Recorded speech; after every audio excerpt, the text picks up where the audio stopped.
आइए आपके सामने कुछ रोचक समाचारों की प्रस्तुति करूं। अब तो मामला बड़ा विचित्र होता जा रहा। देश का राजनीतिक वातावरण बिल्कुल ही प्रदूषित हो चुका है और सारा वातावरण प्रदूषित करने की अपराधी एक गुजराती गैंग और नाजी सरकार है। मोदी, अमित शाह, गुजराती गैंग सरकार के सारे भांडे फूट गए। इनके सारे षड्यंत्री घट थे ना, वो चकनाचूर हो गए। अब मामला बड़ा और भी पेचीदा होता जा रहा। आदित्यनाथ को निपटाने के लिए अमित शाह और मोदी, उनका सबका बहुत बड़ा खेला चल रहा था।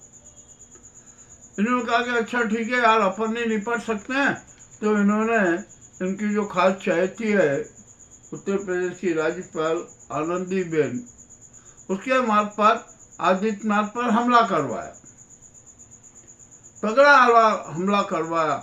आदित्यनाथ भी बेचैन हो गए कि अरे ये क्या हो गया, इतनी बड़ी गद्दारी हो गई, इतना बड़ा विश्वासघात हो गया। तो आदित्यनाथ भी विचलित हुए। उन्होंने कहा कि भैया मुझे कौन संबल दे सकता है, तो उन्होंने राहुल गांधी से संपर्क किया।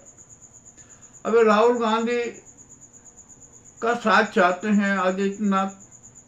ठीक है, अब जो होगा वो देखेंगे, क्या राजनीति पलटती है, कैसा खेला होता है। ये मतलब इतना तो तय हो गया कि यह गुजराती गैंग और नाजीवादी सरकार 3-4 दिन में खत्म हो जाएगी, गिर जाएगी, और मोदी को झोला उठा के चलना पड़ेगा, भागना पड़ेगा। अब तो इनके सारे कांड उजागर हो गए। और आज एक बड़ी विचित्र बात सामने आई। मोहन भागवत के लिए 2 बातें बड़ी विचित्र सामने आई। आज मोहन भागवत जी ने स्वीकार लिया कि ये छात्र, युवा, किसान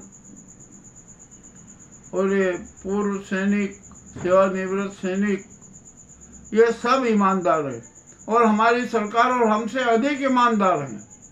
ये स्वीकृति अपने आप में बहुत बड़ी है। ठीक है, ले लिया। तो ये स्वीकृति है ना, मोदी और अमित शाह को खुली चुनौती है कि अब आपका कोई रक्षक नहीं है, आप अपने पद से त्याग पत्र दे दीजिए, तुरंत हट जाइए, अन्यथा हालत बहुत खराब होगी। ये तो मोहन भागवत जी ने कह दिया तो हो गया। अब देखते हैं क्या होता है, क्या नहीं होता है। मर जाते हैं गुजराती गैंग तो संघ पर भी अपना अधिकार जमाने के चक्कर में हो गए, चक्कर में। और इतने संघ के जो लोग थे ना, जो थोड़ा प्रभाव रखते हैं, उनको अपना दल्ला बना लिया। हजबोले भी उसी में, इनके गुजराती गैंग के ही दल ने। मोहन भागवत धोखा खा गए। अब क्या करें। अब एक पूर्व वित्त मंत्री यशवंत सिन्हा ने आज मोहन भागवत के खिलाफ फाइलें खोल दी। अरे ये क्या हो गया, ये कैसा हो गया। अब तो ये मोहन भागवत पर भी संकट आ गया कि आखिर का क्या होगा, कैसे चलेगा, कुछ समझ में नहीं आ रहा। हो गया भैया, जो होना था वो हो गया। अब तो सारा खेल ही खत्म हो गया। अब यहाँ पर ज्ञानेश कुमार भी उलझन में फंस गए। सुप्रीम कोर्ट ने निर्देश दे दिया कि चुनाव आयोग सरकार के नियंत्रण में नहीं रहेगा, और ज्ञानेश कुमार के सारी पोल पट्टी उजागर हो गई। उनको कह दिया गया कि आप त्याग पत्र दे लीजिए और त्याग पत्र सुप्रीम कोर्ट में प्रस्तुत कीजिए। बस खेल खत्म। अब ज्ञानेश कुमार की गिरफ्तारी होगी, सारे भांडे फूटेंगे। किस प्रकार संविधान की हत्या की गई, जन मताधिकार की हत्या की गई, सारे राज उजागर होंगे। और इनका तो हथकड़ी डाल के जुलूस भी निकलेगा, वो भी बात दूर नहीं है, वो भी बात बहुत सामने आएगी। वो भी समय बहुत नजदीक आ चुका है। अब होगा क्या आखिरकार इस देश का। तो जो और संसद में आपने देखा ना, मानसून सत्र चल ही नहीं पा रहा है। अब 11, 12, 13 अगस्त को FRCA बिल पर भी हंगामे होंगे। क्या होगा, चर्चा होगी कि नहीं, क्या होगा क्या नहीं होगा, ये भी अब विचित्र बात होगी।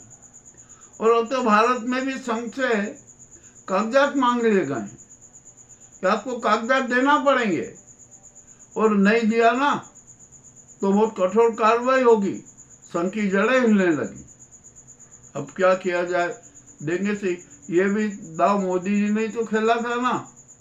उन्होंने कहा था ना लाल किले की प्राचीन से कि संघ बहुत बड़ा NGO है, तो NGO के लिए कागज होना जरूरी है।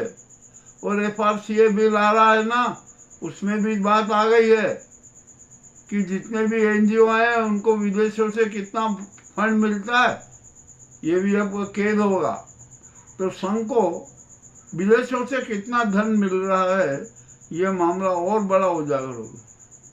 हम जनता को याद दिला दें कि मैं साप्ताहिक थीम का प्रकाशन करता हूं। हमने उस समय भी कहा था कि देश की 372 संस्थाएं विदेशी धन की गुलाम है, उसमें संघ भी शरीक है। अमेरिका से खूब पैसा मिल रहा संघ को, इसमें भी कोई शंका नहीं है। चलिए ठीक है, अब देखते हैं क्या होता है क्या नहीं होता है। अब ये सारे नाटक हुए, और अब सुप्रीम कोर्ट में भी नाटक हो गया। सीधे सूर्यकांत जी की फाइल खुल गई।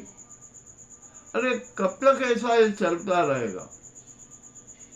इधर मोदी जी की एस्पिन फाइल भी खुल गई, और कोर्ट से कहा गया कि ये जितने जो आए हैं ना, वीडियो खोल के देखिए। मोदी की भी जमीन हिल गई कि अरे ये क्या हो गया क्या नहीं हो गया। 13 मंत्रियों की छुट्टी होना है, उनको हटा दिए जाएंगे। हट जान दो, कोई दिक्कत नहीं है। 6 पर्ची वाले जो मुख्यमंत्री हैं, 4 जो दूसरे हैं ना, उन पर भी कहा कि वो भी हटा दिए जाएंगे। यानी कुल मिलाकर सारा राजनीतिक ढांचा ध्वस्त होता जा रहा। अब यहाँ पर जनता ने बड़े गंभीरता से निर्णय लिया, और उसने निर्णय लिया कि अब देश में ना बहुमत वाली सरकार नहीं चाहिए, लोकप्रिय सरकार का गठन होना चाहिए केंद्र और प्रदेश में। जनता के निर्णय से गुजराती गैंग में हड़कंप मच गया। अरे कहने लगे क्या होगा, संविधान नहीं होगा। और अब संविधान याद आ गया। अरे भैया, संविधान में संशोधन 1 लाइन में हो जाएगा, या आप खाली 1 लाइन का प्रस्ताव रखिए कि अब देश में बहुमत वाली सरकार नहीं, लोकप्रिय सरकार का गठन होगा, और संविधान में संशोधन किया जाता है। सभी दल पूरी संसद में 1 मिनट में संशोधन पास हो जाएगा। इतनी हिम्मत है क्या इनमें ऐसा करने की? नहीं है। अब तो और भी मामला उलझता जा रहा है।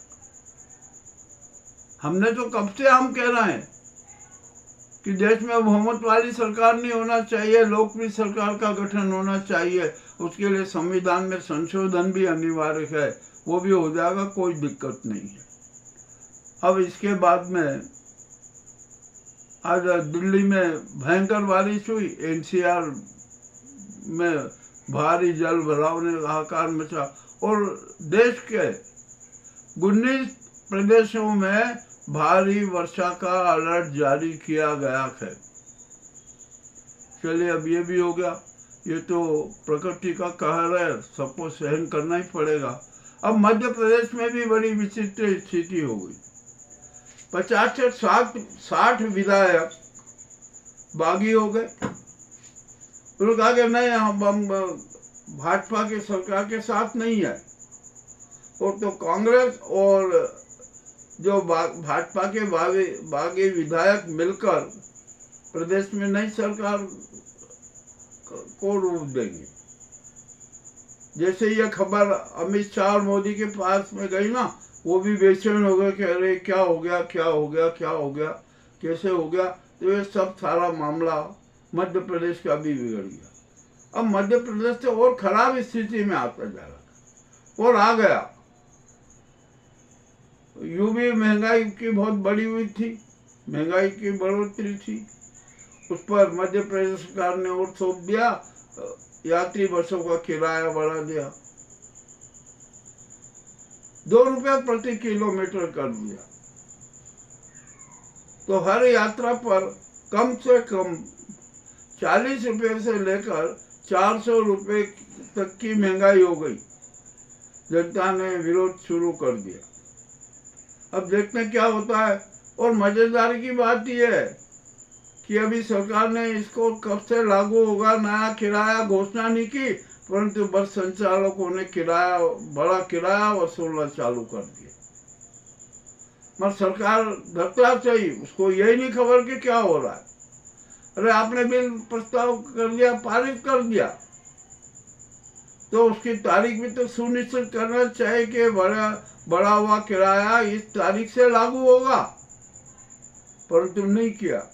अब यहाँ अफसर हैं और जो नेताओं को ये अफसर चढ़ाते हैं, बस जो अफसरों ने कर दिया वही नेता कहते हैं ये सही है, ये सही है, ये हमने किया। तो अब यहाँ पर मध्य प्रदेश में भाजपा की सरकार गिरने की नौबत आ गई। अब आ गई तो क्या कर सकते, होगी। और यहाँ पर अभी कुछ किसानों की शिकायतें आ रही है कि हमसे गेहूं तो खरीद लिया, किंतु हमें पेमेंट अभी तक नहीं मिला। तो ये पेमेंट कहाँ गया, कौन खा गया, गायब हो गया क्या? बड़ी विचित्र बात है। उज्जैन के 6-7 किसानों ने शिकायत की। एक वहाँ के किसान है रघुवीर सिंह नारायण सिंह पंवार, उन्होंने शिकायत की कि मेरे खाते में गेहूं खरीदा गया, आज तक पेमेंट नहीं आया। तो आखिर क्या हो गया? तो डॉक्टर मोहन यादव को देखना चाहिए कि ये किसानों का पेमेंट कैसे रुक गया, किस कारण से रुका और कितना समय हो गया। ये भी मामला बड़ा विचित्र। और आइए अब आप उज्जैन में आज धर्म संसद हुई। धर्म संसद कहाँ हुई? ये भी बड़ी विचित्र।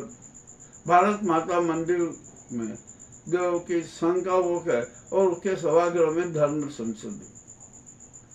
भैया आपने धर्म संसद बोला, ही अच्छी बात है, बुलाना चाहिए, परंतु धर्म संसद का लक्ष्य क्या है वो तो कहीं पर स्पष्ट नहीं है कि धर्म संसद में क्या होना चाहिए, धर्म की क्या परिभाषा होना चाहिए, धर्म का लक्ष्य क्या होना चाहिए, यह कहीं कुछ नहीं। और भी बड़े विचित्र मामले हैं। एक सीट होने की कई बात नहीं, सुसंस्कारी होने की कई बात नहीं, सच्चा ईमानदार इंसान बनने की कोई बात नहीं, बस द्वेषता की बात और सांप्रदायिकता की बात। क्यों करते हो भैया? ये धर्म संसद का नियम नहीं है, ये धर्म संसद की आत्मा नहीं है, धर्म संसद का लक्ष्य नहीं होता। अभी पूरी रिपोर्ट मेरे पास में नहीं आई है।